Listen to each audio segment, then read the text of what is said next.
Creativity is an addiction. We have to have it. We crave it. We demand it. We do things to bring it out. And there are times we don't want to be anywhere near it because it's driving us crazy. Unplugged because we will always say yes to creativity. Totally uncut because we all make mistakes. So turn it into a tool. This is Arroe Unplugged. I write in a forest. I go there to listen. What started at the Billy Graham Library in 2015 in Charlotte, North Carolina, has evolved into a lifelong commitment and journey. Something is always moving through us. It's our calling. These aren't my words. These are the lyrics from Billy's Forest. Chapter number 324, July 16th, 2012. There are mushrooms popping up all over this forest floor. Research shows this is amazing for all collections of trees. Fungus is a connection between the surface that allows trees to communicate with each other. The reason why the area in question has been covered with all of these mushrooms is because of a water line break. For 3 weeks, this area was dug up and then spread out to dry. The mushrooms are acting like communication experts, doing all they can to reconnect these trees I love so much, especially the smaller trees that need to know where the new nutrients are.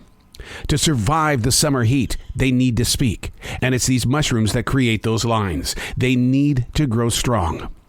The lines of communication were severed when we dug things up in search of something else that was broke. I almost feel like that I'm the cause of these silenced trees. What if humans grew mushrooms?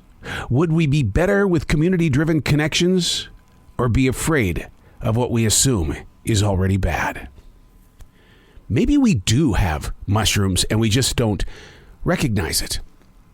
How often have you walked in a group of people and you see someone and you know what they're thinking? I think it reaches beyond intuition. Now, Buddhism will tell you it's because we've lived this life before. You've had this conversation some other time.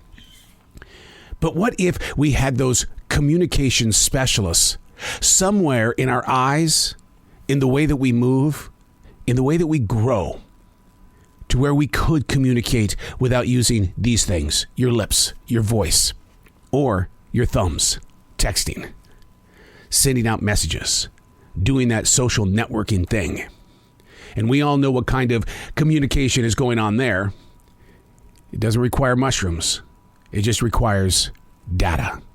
I found it to be extremely amazing to see how everything beneath what we think is normal is actually connected in a way that allows all living things to speak.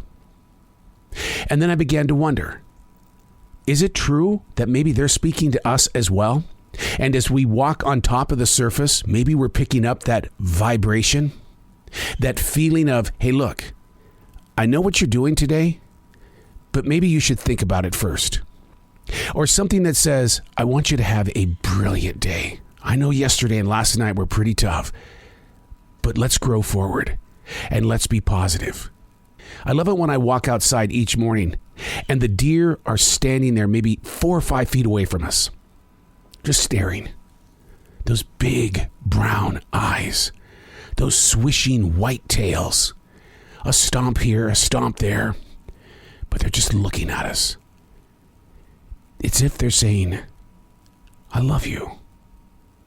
Thank you for believing in us. Mushrooms, communications specialists. What are yours? We've all got to have them, right? Because we're part of the living things celebration, and we are to respect all living things. What do your mushrooms look like? What are they saying to others when you walk by? I'm Arroe. These are not my words. These are the lyrics from Billy's Forest.